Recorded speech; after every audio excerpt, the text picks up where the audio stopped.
Assalamualaikum, my name is Rabia. Welcome to Malaysian channel. Today I'm going to react on the 10 surprising facts about Nepal. And the channel is FTD Facts. Let's watch it.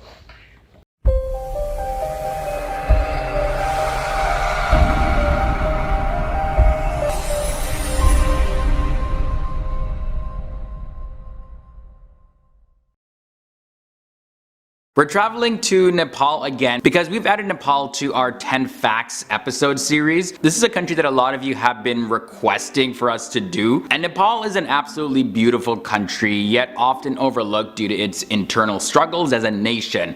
Nevertheless, we're looking at 10 surprising and interesting facts about Nepal. Welcome to another FTD Facts episode. My name is Leroy Kenton. And now, if you love Nepal, give this video a big thumbs up. And before I jump into the facts, I got a question for you guys. Where is some place that you would love to visit? For me, honestly, I'd love to visit Mount Everest one day, maybe try to climb it. I'm kind of scared. I'll be talking about Mount Everest actually coming up in this episode, so be sure to watch from 10 all the way to number 1. Okay, so starting off, the capital of Nepal, Kathmandu, was once a lake. Now, Nepalese mythology says that Manjushri flew to Kathmandu, and seeing the huge lake, he actually cut the Chobhama's crest in half with his sword, and it drained the waters in order to allow civilization to develop in the fertile valley. But outside of mythology, there is scientific evidence that supports this, but in a scientific way. Scientists say that there is ample geological evidence to show that Kathmandu Valley was once a lake. But in contrast to mythology, geologists think that the lake was drained over a period of time, not just all at once. Over a period of 15,000 years to be exact. Now see this, the flag of Nepal. Like, this is the only flag in the world of its kind, right? So it's the only flag that's not a rectangle or square. It's actually made up of just 2 triangles. Nepal is also the oldest country in South Asia. It was founded in 1768, and Nepal doesn't have any Independence Day or anything because it's never actually been conquered.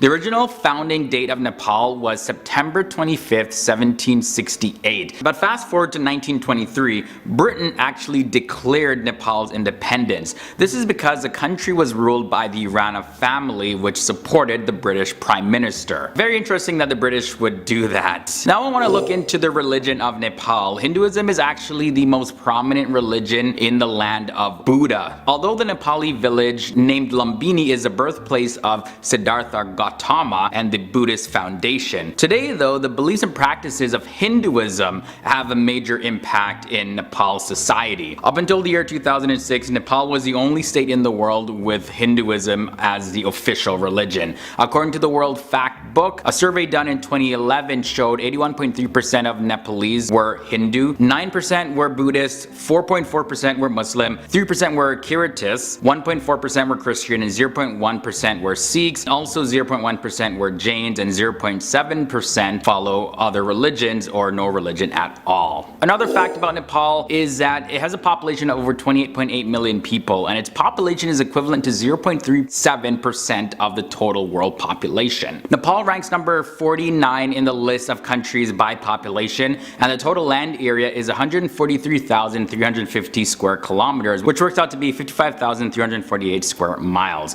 And finally, the population density of Nepal is 200 people per square kilometers. That is 517 people per square mile. Now this next fact involves their military. The Nepalese Armed Forces ranks 120th, and it consists of the Nepalese Army, the Nepalese Air Force, and the Nepalese Armed Police Force. Nepal isn't split up into typical Army, Air Force, and Navy divisions. Rather, their land service army makes up the majority of their military, and then the smaller Army Air Services supports the land forces. So that's how it kind of works there. Another interesting fact about Nepal is that the cinema is pretty new in the country, with the first Nepalese movie being released in the year 1964. The language of the films are Nepali, Mathili, as well as Bhojpuri. The terms Nollywood and Kollywood are also used for the film industry. Nollywood, of course, is Nepal and Hollywood mixed together. And then since Kathmandu is the home of Nepali Cinema, that's where the K comes from, and then you combine that with Hollywood and then you get Collywood. When it comes to Nepal's national debt, it is a total of $5.8 billion according to the latest numbers, and that makes the debt per citizen $199. Now, Nepal is one of the few countries in the world that has enough room to borrow more money to finance development works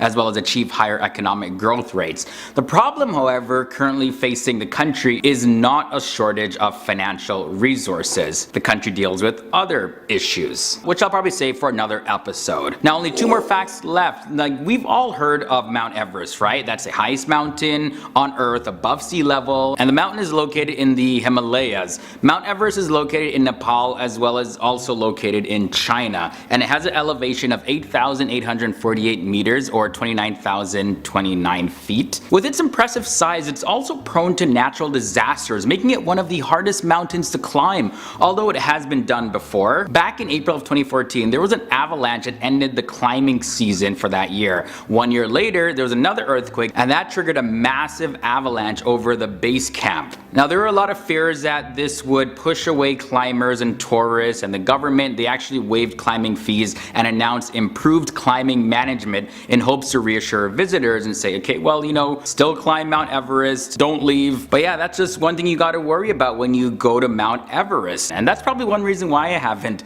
visited Mount Everest yet. Now, the final fact is, let's look at the Gurkhas. So these are the soldiers distinguishing themselves by being fierce fighters and serving in special units of the armed forces of the United Kingdom as well as India. But they originate from Nepal. Now, after meeting twice with the British East Indian Company, unleashing the Anglo-Gurkha War from 1814 to 1816, and then the Gurkha Rebellion and defeating the Makwanpur in 1816, the British were really impressed with their skills. So they were recruited with the permission of the Prime Minister at that time, and they served as mercenaries that were organized in regiments within the army of the British East India Company. The Gurkhas are also known for their weapon, the kurkuri. It's this unique looking short sword, and this was used in the Anglo-Nepalese War as well as the First and Second World Wars. These guys are absolutely no joke when it comes to wars. You do not want to mess with the Gurkhas. Alright guys, so that was a brief look into the country of Nepal. Leave your thoughts and comments about anything that I shared in this video down below in the comment section, and let me know if you enjoyed this episode, if you want to see more facts about Nepal. Now, before you guys head out of here, here's another related video that you would love to check out. Trust me, just tap the annotation right here, it'll take you to it. My social media links are also below in the video description section, so you can follow me over there, shoot me a message. I always love chit-chatting with you guys over on Instagram and all of that. And if you haven't done so already, hit that subscribe button and ring that bell to join the FTD Facts family, and you'll be notified of our future episodes. Okay guys, I can't wait to see you in the next episode. Okay, alright, so now I know at least 10 facts about Nepal. Good to know. Alright, guys, thank you so much for your suggestion. I really hope that you enjoyed this video. If you enjoyed this video, help us share this video with your family members and friends. Don't forget to share it on your social media as well. Please subscribe our channel, Malaysian Gurkhas. Do follow our social media. We have Facebook, Twitter, and also Instagram account, Malaysian Gurkhas. Thank you so much. Till next time. Assalamualaikum warahmatullahi wabarakatuh.